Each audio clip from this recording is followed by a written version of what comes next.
Hi guys, thanks a lot for joining me. This video is going to be all about these new Kat Von D Shade and Light Eye Contour Quads. So this is really exciting for those of us who love the original Shade and Light eye palette. So we're talking 100% matte today because if you remember, the regular Shade and Light eye palette is a 100% matte neutral palette. You've got 12 different shades in there. It probably is the most versatile neutral matte palette that I have just because it goes from so light to so very dark. And just quality wise, I love the way they blend. I love, kind of layering one shade over the next. They are also pigmented from dark to light. So when you find yourself like blending over a deeper shade with a medium to light tone color, there's so much pigment with that. It really creates this flawless like gradient effect from dark to light. You know what I'm saying? Because that light shade has enough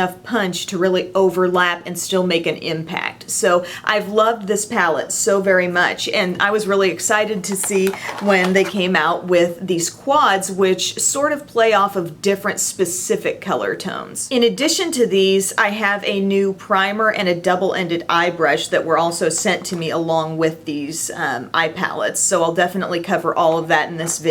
So these quads are going to run $26 a piece on Sephora.com. I've got this one here called Rust, and they say matte brownish reds for blue eyes. So I think they're kind of trying to give you an idea of what eye color these may complement, and I do think this would look great on blue eyes. Personally, I don't think you should ever feel boxed in by those kinds of color suggestions, so if you want to wear it, go for it. The color that ends up being here in the large spot is not always the lightest shade. It's kind of like, I don't know, the most versatile sort of blend it out type shade. Maybe you'd put it all over the lid, maybe you'd use it as a transition color, but I've really loved the colors that have gone in this slot in these palettes because they tend to look, I don't know, a little deeper than they even appear to be in the palette. They go on very pigmented, and like this was a really handy shade. It's a little bit pinkish, and then you got your warm brown, your rusty shade, and this kind of soft creamy ivory color. And I have done looks with all of these palettes, so I'll pop those up along the way too, and I really like the way this one turned out. It really gives me a summery vibe with just how warm these shades are. Now, as soon as I got this, it did make me think of this end of the original palette, and you can see that the shades aren't identical. I mean, that is a much more orangey shade than that deeper kind of reddish rust color. The dark brown is much warmer in this palette. You also have this kind of different pinky shade going on. There are some kind of rough similarities to this palette. This goes, I think, definitely a step warmer than anything here, but it's kind of close in some aspects. And then I want to talk about the Smoke palette, and they identified this one as being for all eye colors on the website. You've got your very dark, I would call it near black, because it doesn't seem quite as dark as the black in the original Shade and Light palette. This kind of cool shade, almost hint of blue in that gray, and then a white over here.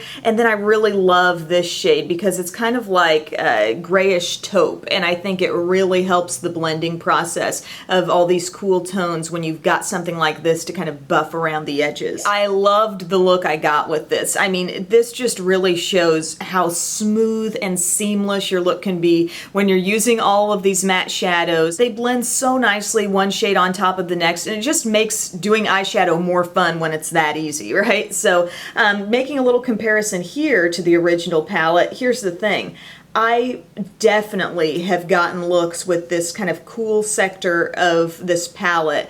I've gotten looks that are very much like what I did with this. This is the palette where there are probably the most similarities back to the original, just outside of this shade that's that little bit cool, almost hint of blue in it. Now the last two palettes work in a little more color. We've got Sage, which says matte greens for brown eyes. So here's a look at Sage. Really only one very greenish color in here. This was the only quad where I just felt a little disappointed after I did the look. I still thought it was pretty, but you've got basically one green shade in here, and it's really, really dark. So it's easy, I think, to lose some of the impact, and it doesn't quite look as greenish as I was hoping it would. Because this shade, while it might have just the teeniest hint of olive in it, there's not much. I mean, if you're looking for the darkest forest green matte eye look possible, you've come to the right place with this palette, but for me, I just I wanted a little more green to shine through. And not that I really need to hold these side by side because you know there's no green in this original palette. And I was really prepared to want to love this because I do love some dark greens on the eye. Like maybe if that shade could have had a little more green in it, it might have been spot on. And the last palette, and the one I'm wearing on my eyes today, is the Plum Palette. And this says Matte Purples for Green Eyes. This palette,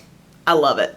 I love it. It's probably no big surprise here, but it's definitely different in so many ways from this original palette. This pink is so awesome here. Like, that is the underdog of the whole palette, because you look at the plum and you're like, oh, that's pretty, and a lot of people like these dusty lavender type shades, but this pink goes on the eyes so much deeper. It's such an interesting shade for a matte. Like, sometimes shimmery shades will be the ones that really surprise you, and mattes are more like, okay, I could predict exactly what that was gonna do, but this shade, that on the border of the look, I just love it. Now, one thing that I ran into texture-wise, and it seemed to happen a lot with this shade, even more than probably any other color in any of the palettes, is the powdery kind of dustiness that kicks up when you put your brush into it. So I guess my word of advice for that would be definitely there's no need to run your brush back and forth across a shadow. Just gently tap it in, tap off the excess, and go on with your look. But the pigmentation is totally there, the blendability. So I do want to show you how I did this look. First off, I put that pinky shade right in the crease, and you can see how it's deeper than you might expect, right? Isn't that so cool? And then I used some of this lightest color. It's like a barely there lilac, and I used it up under the brow. I used a little bit on the inner part of the lid also. And then on the lid, I use this kind of deepened lavender shade, and I just love that color. That's so pretty and kind of unique as far as my collection goes. I ended up blending that up into the crease just a little bit too. And then I had to bring in some drama with this darkest plum berry type shade, beautiful sheared out. You get a whole other element to this that looks even more pinky berry-ish when you shear it out.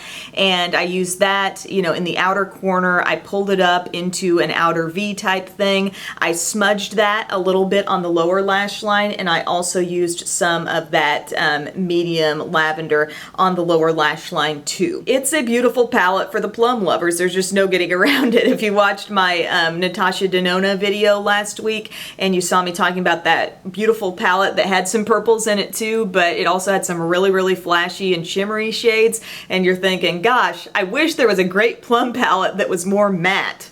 Well, this week, here it is. Now, a couple of other little nuggets of info here. There is a Kat Von D color correcting eyeshadow primer. I have it in light. I need to look into whether this comes in multiple shades, but it's a stick, like just a jumbo twist up stick.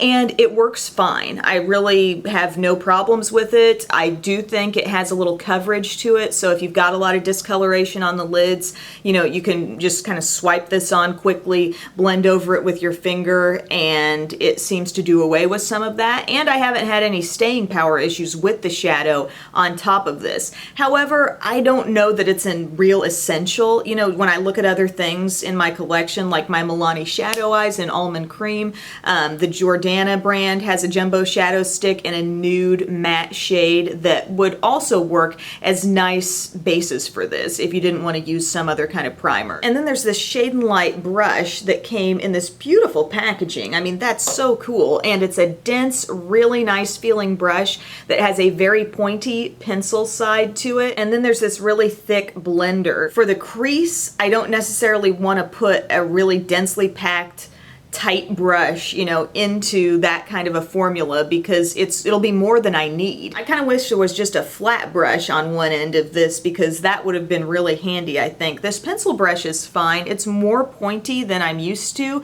but if you wanted to use one of those dark shades as liner, I could see that working out. But bottom line with these palettes, I think it's a great idea. I think, you know, some people might be like, I'll never use the plum shades. Well, you don't have to buy the plum palette, you know, or you don't have to buy the green palette. So you can really kind of specialize into the tones of shadow that you like most. But that being said, if you're already one who owns the Shade and Light eye palette, there are a couple of these that maybe are slightly less essential. You know, if you're trying to minimize your purchases or save your money, like I said, the Smoke palette.